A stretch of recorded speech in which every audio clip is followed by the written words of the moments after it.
อ่าสบายดีไอ้น้องสาวพีลาวเบิดทุกคนนะมื้อนี้เราสิมารีวิวดากอน09เนาะทางคาร์บอนกล้อง BSA เนาะกล้อง BSA งานเป็นงานไซงอนเด้อลำเป็นลำ XM8 ถังคาร์บอนเนาะส่วนขนาดของถังคาร์บอนลูกค้าต้องการตัวใดเนาะสั้นยาวสามารถสั่งให้ประกอบได้เนาะวาล์วเป็นวาล์วกอริแกตเนาะวาล์วกอริแกตตัวนี้แม็กแมน14นัดเด้อแม็ก14นัดเนาะแม็ก14นัด14นัดเนาะท้ายตัวนี้จะเป็นท้ายพับล็อกเนาะพับแล้วล็อกเลยเนาะตัวนี้ถือว่าแน่นหนาตัวนี้บ่มีสั้นบ่มีสะเทือนตัวนี้แห้งปืนบอกนี่เนาะเพราะว่าโดยส่วนตัวค่อยก็ใส่ปืนบอกนี่รุ่นนี้นะเนาะกล้องเป็นกล้อง BSA นะงานเป็นงานไซงอน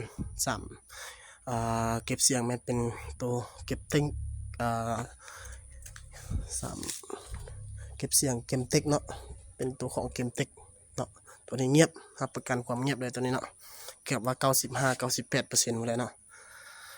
ตามนี้เลยงามส่วนลำแม่น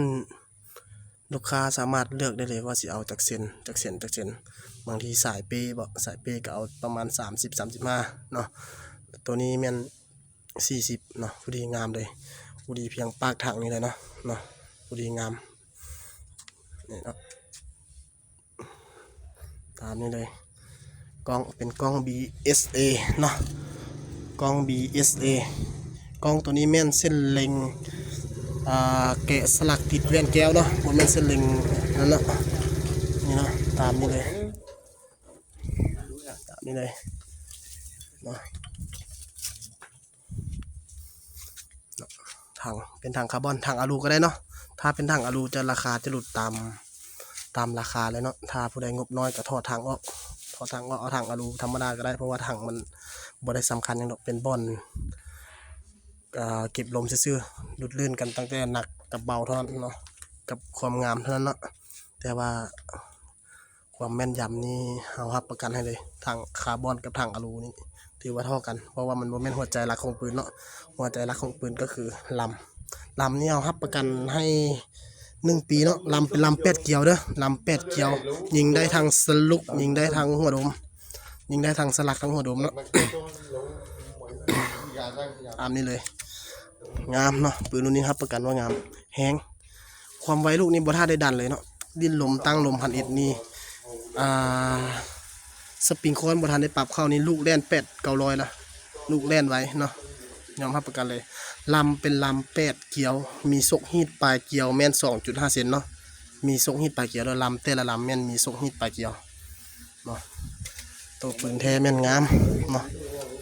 นี่นะงามรับประกันให้เลยเนาะนี่เนาะดากอน09เนาะดากอน09ตอนนี้ห้านเฮามี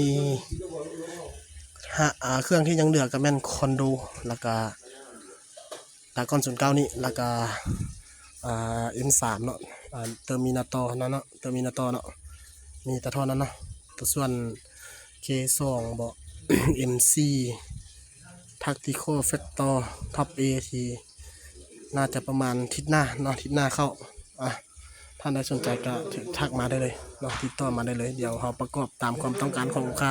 หรือลูกค้างบบ่ถึงแต่ว่าอยากได้ตัวนี้อยากได้ดากอน09งบบ่ฮอดนะตัดงบให้ได้ด้วยเอากล้องดิสคัฟเวอรี่ใส่ทางอลูมิเนียมใส่ราคาจะตกอยู่10 ล้านเนาะจะหลุดไปประมาณ3 ล้านแล้วดิตัวนี้ในราคานี้เรารวมทางสูบแล้วเด้อรวมทางสูบแล้วแถมสูบแถมลูกปืนกับ1เนาะฝากได้ทั่วทุกแข่งเด้อฝากได้ทั่วทุกแข่งส่วนรายละเอียดแม่นทักมาส่วนตัวเนาะขอขอบใจ